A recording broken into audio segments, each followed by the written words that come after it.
Hello friends, so welcome back to my channel. This is Sandeep and इस video में हम सीखने जा रहे हैं कि यूजर से इनपुट कैसे ले सकते हैं। ओके, सो वैसे तो बहुत सारे टेक्निक्स होते हैं like buffer, scanner.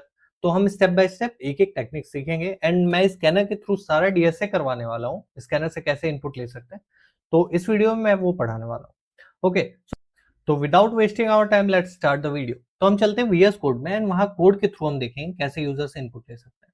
Okay, so input dot Java नाम से मैं एक फाइल बनाता हूँ, इनपुट डॉट जावा। ठीक है, तो इसमें क्या करोगे, पहले तो मेन फंक्शन बनाते हो जो कि एंट्री पॉइंट होता है सारे प्रोग्राम्स का। ठीक है, एक वीडियो में मैंने पढ़ाया है कि स्टेप बाय स्टेप एक बेसिक प्रोग्राम में जावा का हर एक लाइन का मतलब क्या होता है, हर एक लाइन में हर एक वर्ड का मतलब क्या होता है। तो वो वीडियो मस्ट वॉच है, उसको वॉच कर लो। Then how to take input, ये सारी चीजें समझ। स्ट्रिंग एआरजीएस का मतलब क्या है, मेन का मतलब क्या है, प्रोग्राम का इनपुट पॉइंट क्या है, ये सारी चीजें इंटरव्यूज में पूछे जाते हैं। एक्सेस मॉडिफायर्स, ये सारी चीजें मैंने पढ़ाई है। ओके, सो अब देखते हैं कैसे ये प्रोग्राम में यूजर से इनपुट लेते हैं। तो इसके लिए हम क्या करते हैं, स्कैनर एक क्लास होता है, ठीक है, जो कि प्री डिफाइंड है यूजर से इनपुट लेने के लिए। तो इसका हम ऑब्जेक्ट बनाते हैं, क्योंकि तुम्हें पता है जावा में ऊप्स का कॉन्सेप्ट यूज होता है एंड हमें किसी भी क्लास को एक्सेस करने के लिए उसका ऑब्जेक्ट बनाते हैं। ठीक है, तो इसका ऑब्जेक्ट में कुछ भी नाम लिख लो, मान लो मेरा है संदीप नाम, तो संदीप लिखते हैं। ठीक है, Sandeep equal to new scanner.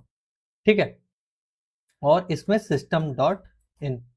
Okay, so this is the method to take a input. But यहाँ पे एक एरर आएगा। Okay, while taking the input. Okay, I think it is directly imported. जब मैं स्कैनर लिख रहा था तो ये डायरेक्टली इंपोर्ट हो गया। तो ये इसको, ये क्लास, ये लाइन तुम्हें लिखनी पड़ती है, स्कैनर एससी। अगर ये लाइन मैं ना लिखूं तो देखो एरर आ रहा है। ओके, सो ये लाइन तुम्हें लिखनी पड़ती है।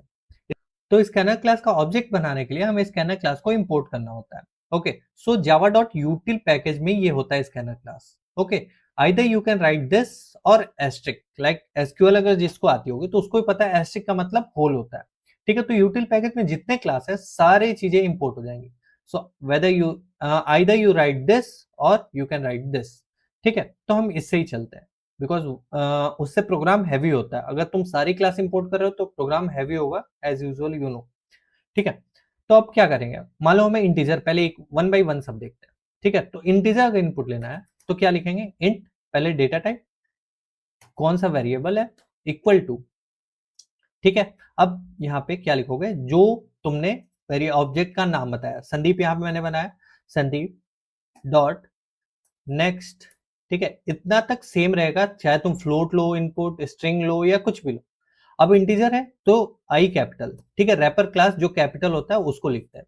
ठीक है, एंड ये एक फंक्शन होता है। ठीक है, तो यहाँ पे फंक्शन एक ब्रैकेट लगा देते हैं।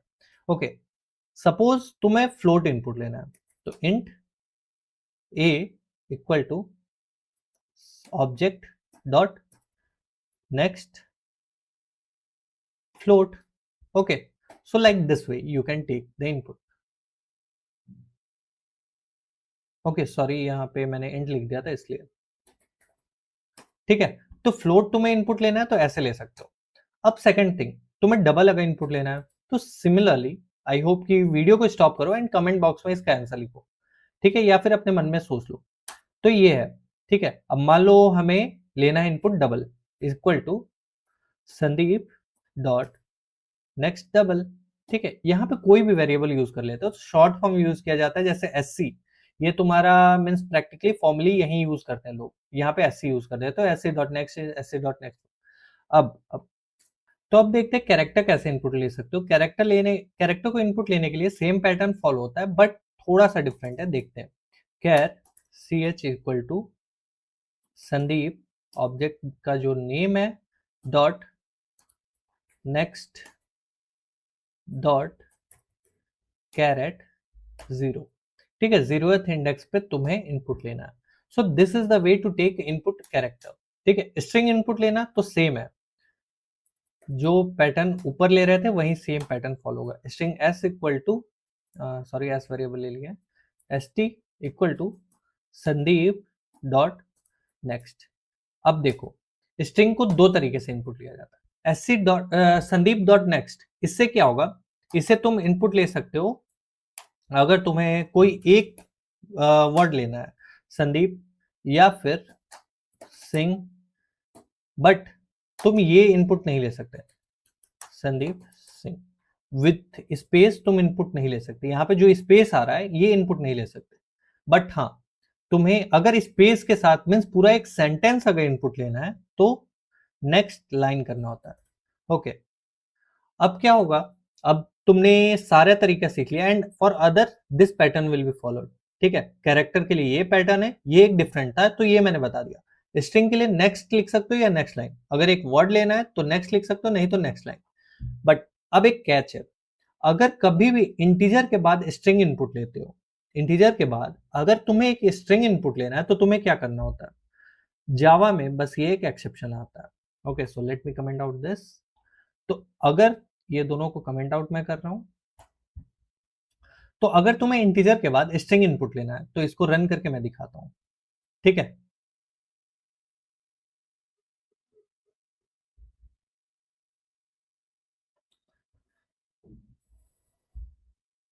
तो देखो इंटीजर पहले इनपुट 4, ये देखो इनपुट लिया ही नहीं, क्योंकि यहाँ पे नेक्स्ट लाइन पहले ही कैरी आउट हो जाती है, तब स्ट्रिंग इनपुट लेता है।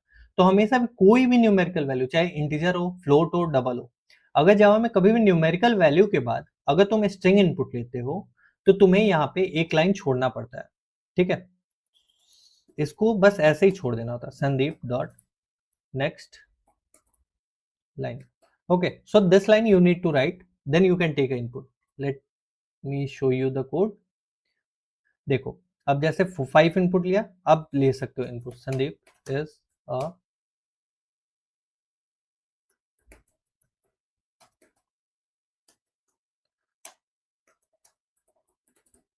Sandeep is a big now in YouTube.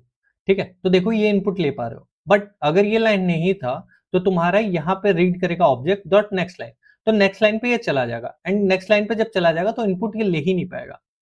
ये क्या होता है, यहाँ पे ऑब्जेक्ट को इनिशियलाइज करते हो, ठीक है, एंड ऑब्जेक्ट को इंस्टेंशिएट यहाँ पे करते हो। ठीक है, अब मैंने उप्स में एक सेकंड वीडियो या फिर थर्ड वीडियो में मैंने ऑब्जेक्ट को डिटेल में एक्सप्लेन किया, ऑब्जेक्ट कैसे क्रिएट होता है, ऑब्जेक्ट में ये वर्ड क्या होता है, ये वर्ड क्या होता है, सेकंड पे क्या लिखते हैं, ऑब्जेक्ट क्रिएट करने का स्टेप्स क्या होता है, कितने वेज होते हैं ऑब्जेक्ट को क्रिएट करने के, ये सारी चीजें मैंने पढ़ाई है। तो मेरा एक रिकमेंडेशन है कि उप्स को पहले करो अगर डीएसए स्टार्ट करना है। ओके, तो आई तो आई होप कि यूजर के थ्रू सबको इनपुट कैसे लेना है ये समझ में आ गया होगा, एंड मिलते हैं अपने नेक्स्ट वीडियो में। Till then take care, bye bye and Tata.